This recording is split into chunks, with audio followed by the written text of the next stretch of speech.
All right, guys, today we're gonna do a review of the ICEMULE Pro Large Cooler. Let's get into it.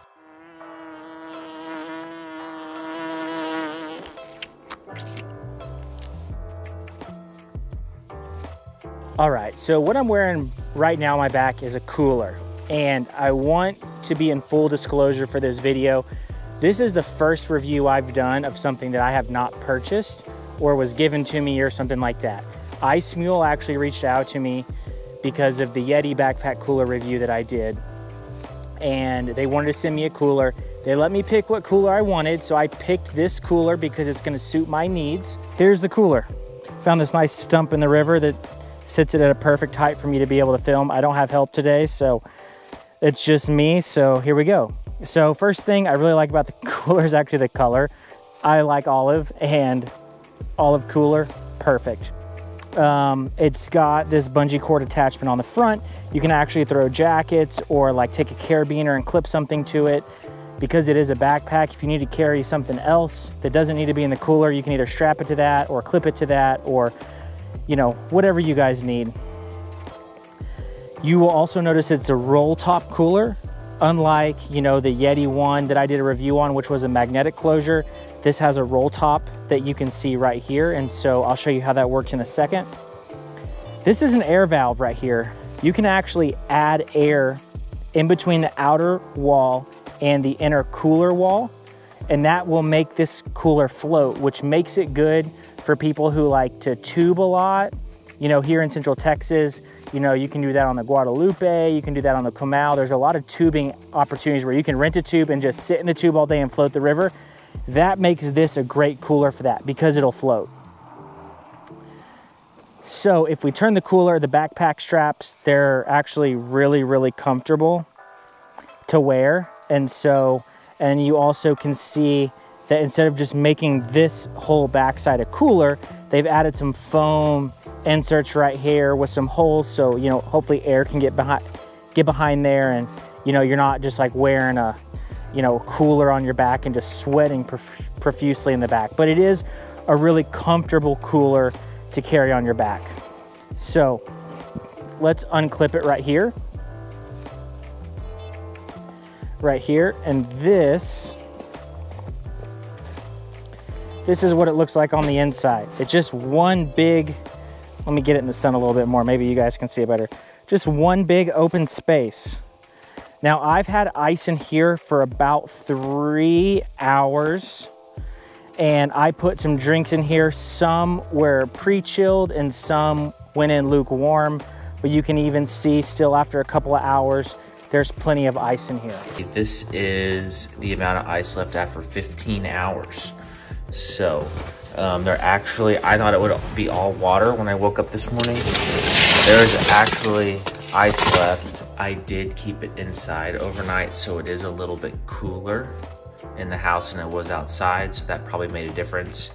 And I didn't open it at all, so, but this thing has pretty good ice retention. This is 23 hours after I put ice in here, and you guys can see there is still ice, mostly water at this point, but there is still some ice. I didn't think it would make it this long, honestly.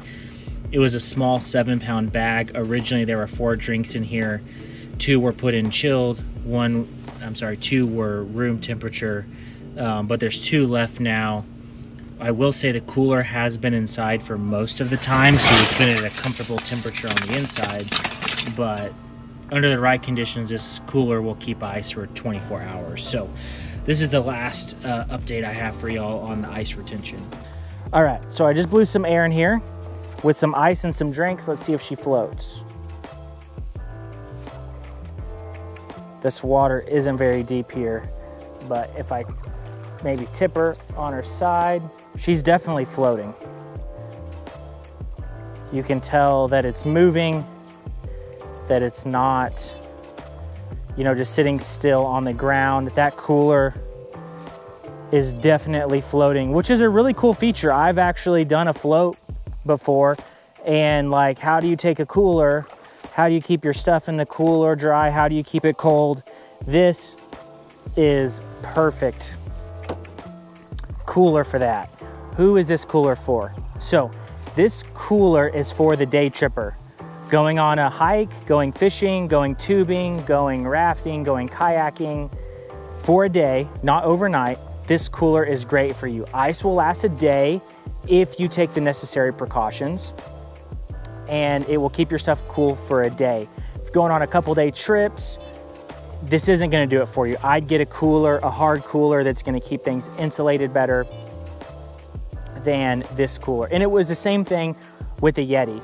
And one thing I need to mention about the Yeti is I actually don't have that cooler anymore. They recalled it. And so this happened to come at a perfect time for me because I lost my backpack cooler that I had been using, that I really liked, that was my day trip cooler, sometimes served in my lunchbox. I work in a job where sometimes I'm working outside all day, and I would load a bunch of waters in there and it would work for the day. And that's what I'm gonna use this cooler for. But I don't have that cooler anymore because Yeti recalled it, and I sent it back into them and they gave me a credit. So this is gonna be my new cooler, and the price point on this is much more affordable. I'm stuck out right now without cell service. I can't remember the price off the top of my head. Something tells me $129, but I'll post it right here, right now for you guys to see. Overall pros and cons. The pros, the price, the weight. It does have a lot of space in it. You can blow air in it. It'll float. Got some attachments. The backpack straps are comfortable. The only con I can think of is how long it'll hold ice for. I mean, this isn't the best cooler at holding ice, but then again, there's trade-offs there. I don't necessarily think it's a con to say that this ice isn't gonna hold, this cooler isn't gonna hold ice for more than a day. If you want a cooler that's gonna do that, you're gonna have to trade some of the pros of this cooler, like the lightweightness and some other things, to get a heavier cooler that will keep ice longer. It just depends on what your needs and what you find most important. I also have a hard cooler, so if I wanna take that out, I'll take that out. But if I'm gonna go fishing and I wanna keep everything as light as possible and easy, and I'm only going out for the day, then this is the cooler I'm gonna take out with me. So that is pretty much gonna do it for me today, guys. If y'all have any questions, please drop them in the comment section below. I will answer them for you. I'll throw all the information and the technical specs of the cooler in the description. I didn't have internet out here, so I was gonna look them up before the video, but I couldn't, so they're gonna go in the description. And if you guys wanna purchase this cooler, I'll have a link in the description below. I hope you guys like this video, and we'll catch you guys on the next one.